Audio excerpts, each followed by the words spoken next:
Hai orang-orang Melaka, kali ni ESP Komplot akan diadakan dekat tempat anda pula.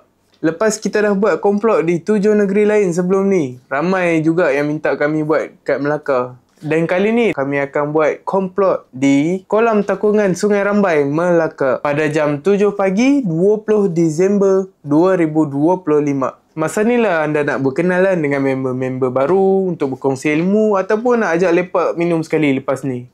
Bagi yang berkeluarga nak bawa anak-anak pun boleh. Sebab peserta bawah 18 tahun perlu pengawasan orang dewasa. Anda datang, bawa setup haruan. Kalau tak ada, jangan risau sebab kami akan buka ESP Fishing Station, iaitu booth untuk sewaan setup dan juga soft rock ESP. Tapi limited lah. 150 orang peserta terawal akan dapat free goodies bag dari EXP. Anda cepat-cepat tengok dekat ruangan komen tu macam mana nak daftar. Jumpa di sana.